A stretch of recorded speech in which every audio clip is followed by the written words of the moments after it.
In many countries, plants and animals are decreasing. Why do you think this is happening? And is this a positive or a negative development? Now, you might start wondering on how you're going to frame the answers and how you're going to generate the ideas. Today, I'm here to tackle that problem only. I know when it comes to speaking and writing questions, many of you struggle a lot when it comes to framing the ideas. But the fact is, do we actually need complex ideas? Do we actually need ideas which are quite complex or difficult to understand? Do we actually need to come up with such a difficult idea कि it should be something that is okay? So it should be different from what any other person can write on. The answer is no. Try not to, allot your efforts into ideas a lot. Make sure कि आपके जो ideas हैं वो बहुत grounded रहें. हमें बहुत complex ideas नहीं चाहिए. So what exactly the need of it and how are we supposed to generate ideas on any topic? Now let's get started and let's understand how are we going to do that. Now moving on to very first thing, keyword breakdown. It's really important for you to understand the question first. Irrespective of whether the question is of speaking or writing. Understanding the question helps you to understand what is exactly the demand of it. जब हमें यही नहीं पता होगा कि question की demand क्या है, क्वेश्चन हमसे पूछ क्या रहा है, how will we be able to manage it?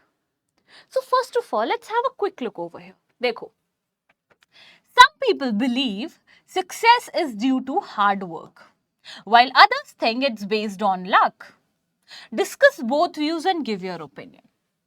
Now, her question के दो चीजें होती हैं.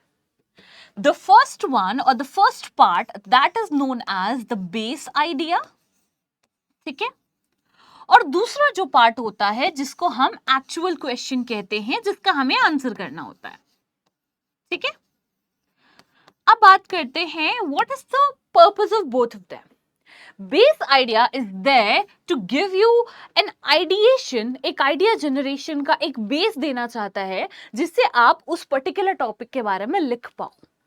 एंड ये जो एक्चुअल क्वेश्चन है, this talks about the category of the question that you are asked for. As हमारे पास ऐसे राइटिंग में बहुत सारे क्वेश्चंस आते हैं. Opinion based, argument discussion, issue discussion, positive negative, उसमें भी हमारे पास advantage disadvantage, agree disagree, positive negative, cause and effect, ठीक है, प्रॉब्लम सोल्यूशन, ये सारे क्वेश्चंस आते हैं, राइट? तो ये जो सेकंड पार्ट है ये हमें बताता है हमें कौन सी कैटेगरी से डील करना है. क्लियर? अब आ जाओ इधर. When I say reading the question and understanding it, it means what exactly it is asking you. इसको सिंपल हिंदी में समझते हैं विदाउट एनी कॉम्प्लिकेशंस. कुछ लोग हैं जो बिलीव करते हैं कि सक्सेस जो आता है वो आता है हार्डवर्क से. कुछ ऐसे लोग हैं जो बिलीव करते हैं सक्सेस आता है हार्डवर्क से. हालांकि अदर्स जो है वो ये सोचते हैं कि it is based on luck. Success आता है हार्डवर्क से, बाकी जो दूसरे लोग हैं वो बिलीव करते हैं कि वो बेस्ड होता है लक के थ्रू, मतलब it is all about luck. ठीक है? आपको करना क्या है, you have to discuss both the opinion. मतलब जो लोग बिलीव करते हैं कि सक्सेस हार्डवर्क से आता है उसको भी डिस्कस करना है, और जो लोग बिलीव करते हैं वो लक से आता है उसको भी डिस्कस करके अपना एक व्यू पॉइंट देना है. Now, how to understand the question properly? Read the topic aloud. What is this question really asking? Is it a discussion, both views and opinion type? Yes. इससे क्या होता है, you get a clarity. एक बार नहीं समझ में आ रहा है, 2 बार पढ़ो, 3 बार पढ़ो, 4 बार पढ़ो, 5 बार पढ़ो, बट जब तक क्वेश्चन समझ में ना आए प्लीज आगे मत बढ़ना. That gonna cost you your entire band score. ठीक है? तो इट इज इंपॉर्टेंट. अभी आगे बात करते हैं. देखो, keywords helps you to understand what exactly we are talking about. ठीक है? अच्छा, सक्सेस का मतलब ये नहीं कि a person is able to buy a car, a person is able to buy a house. यहाँ पे सक्सेस का मतलब हम ओवरऑल होलिस्टिक डेवलपमेंट की बात कर रहे हैं. एंड यहाँ पे हमारा success is not about buying a car और buying a house, but to tell that whether the success is all about striving or it is based on luck. So there's a difference. So we are working on not on whether to buy a car or a house, but to work on whether it comes from success or it comes from luck. And my opinion too. Now here's a quick look. Now talk about the point, define each term in simple words. What is success? Different meaning: money, peace, fame. Hard work, effort, consistency, luck, chance and fate. ना यहाँ पे आपको topic से ही related उनके multiple synonyms मिल गए, क्योंकि देखो जो टॉपिक हमारे पास होता है उसका रिपीट होना इज अ जेन्युइन थिंग, वो रिपीट होगा ही होगा। द फैक्ट इज कि क्या उसके हम सिनोनिम्स यूज कर सकते हैं, क्या उसके पैराफ्रेज के नाम पे मेरे पास इतने सिनोनिम्स हैं कि मैं उसे बिना रिपीट किए यूज कर पाऊं? That is the main question. So first think about it. The next thing that comes over here is the technique. क्या है टेक्निक?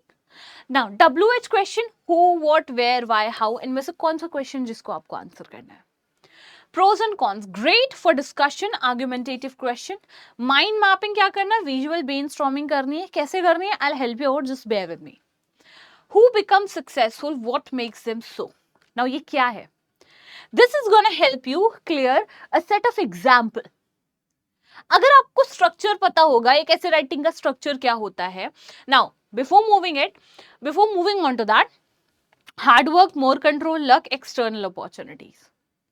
ना आपके पास इतना टाइम तो होगा नहीं कि आप इतना डाइव डीप करो कि what exactly the thing is. So basically you just have to be on the basic level. कहने का मतलब, नाउ यहाँ पे आप देख सकते हो hard work view point, self made entrepreneurs, Elon Musk, Virat Kohli. क्या है ये? एग्जाम्पल्स हैं। Skill development, consistent effort, luck view point से देखते हैं winning a lottery, being born into a wealthy family. यही होता है डिफरेंशिएशन। तो अभी मैंने जब बताया था कि हमारे पास डिफरेंशिएशन इसमें नहीं हो रहा है कि वो बंदा कार या बाइक खरीदेगा या घर खरीदेगा। डिफरेंशिएशन इसमें हो रहा है कि जो कुछ लोग हैं जो बिलीव करते हैं कि सक्सेस हार्डवर्क से आता है, और कुछ लोग हैं जो बिलीव करते हैं सक्सेस लक से आता है, उन दोनों के बीच में क्या डिफरेंस है और हमें किस व्यू पॉइंट पे जाना चाहिए। Again, make sure there is an equality in the data. ठीक है, ऐसा नहीं कि पहले पैराग्राफ में हमने बहुत अच्छे से इलैबोरेट किया, दूसरे के लिए हमारे पास कंटेंट ही नहीं बचा। ठीक है, तो टाइम भी मैनेज करना है, कंटेंट भी मैनेज करना है, वर्ड लिमिट भी मैनेज करना है। At the same time you have a lot of thing to manage at the very particular point of time, so make sure to take the decision wisely. चलो इसको एक बार ही देख लेते हैं। अब बात आती है कि whenever you're going to write the answer, सबसे पहले स्ट्रक्चर क्या होने वाला है उसका। Structure is very important. तो स्ट्रक्चर में देखो हमेशा there are two things which are stagnant. एक तो हो गया इंट्रोडक्शन, दूसरा हो गया conclusion. So these two things are going to be stagnant. You cannot change them, whatever the case is, whatever the situation is, whatever the question is. Clear? तो सबसे पहले हम बात करते हैं इंट्रोडक्शन में। हम सबसे पहले क्या करते हैं? पैराफ्रेज करते हैं क्वेश्चन को, ओपिनियन लिखते हैं, थीसिस लिखते हैं। पैराफ्रेज करते हैं, पैराफ्रेज करने के बाद हम क्या करते हैं? ओपिनियन लिखते हैं। ठीक है, हमारा जो भी ओपिनियन है वट एवर इट इज, ठीक है, उसको आइडिएट करने के बाद वी कैन अंडरस्टैंड, थीसिस लिख देंगे। थीसिस स्टेटमेंट क्या होता है? अच्छा, थीसिस स्टेटमेंट देखो, इंट्रोडक्शन का मतलब क्या होता है? इंट्रोडक्शन यानी आप क्वेश्चन के बारे में पहले से ही बता रहे हो। ठीक है, तो थीसिस स्टेटमेंट बस सिंपली एग्जामिनर को ये बताता है कि मेरा ओपिनियन और बाकी जो रेलेवेंट डिटेल्स है जो चाहिए आपको इस आंसर में, वो सारे आने वाले पैराग्राफ्स में मेंशन है। That's all. ठीक है, now moving on to the para 1 para 2। अब पैरा 1 पैरा 2 डिपेंड किस पे करता है? पैरा 1 और पैरा 2 डिपेंड करता है कि आपका क्वेश्चन क्या है। अगर आपका क्वेश्चन डिमांड कर रहा है मल्टीपल पैराग्राफ का तो आप लिखोगे, अगर डिमांड नहीं कर रहा है तो कोई फायदा नहीं है दो पैराग्राफ में सेम चीज को डिस्कस करने के। Moving on, here we have para 1 that talks about hard work. When I say discuss का मतलब होता है generalisation, not opinionated. Similarly para 2 में हम लक के बारे में डिस्कस करेंगे। Final is going to be our opinion, जहां पे हम ओपिनियनेटेड बातें करेंगे। Make sure there should be a difference between a generalised statement and an opinionated statement. Generalised statement में हम usually simple present tense use करते हैं which talks about the general thing, और ओपिनियनेटेड स्टेटमेंट में हम usually ऐसे words का use करते हैं जो हमें हमारे बारे में बताते हैं। For example, I believe, I opine, as far as my view point is concern, as far as my opinion is concern, right? Moving on now, so these are the things that you have to be very careful on. Now, when I say that you should be having that kind of structure, it is important कि structure के साथ आप ideate भी करो उस particular question को. जब तक आप ideate नहीं करोगे, अपने मन से नहीं ये चीज decide करनी है कि आपको किसके side जाना है, whether you should go for hard work or you should go for luck. ऐसे डिसाइड नहीं करना. You have to frame an ideation, divide your page into 3 part: success, luck, opinion. Success पे पॉइंटर्स लिखो जितने लिख पा रहे हो, लक पे लिखो, एंड देन ओपिनियन पे लिखो. जिस पे ज्यादा कंटेंट होगा, get yourself aligned for that, not for the one that your mind says. There's a difference on what you think and what you can write. So make sure to take the wise decision while attempting your question. And yes, that's all. Here we are at the end of the session, and I hope this is going to help you in order to take a wise decision and generate any ideas real quick for your answer. We'll see you in the next session. Till then, take care. Bye-bye.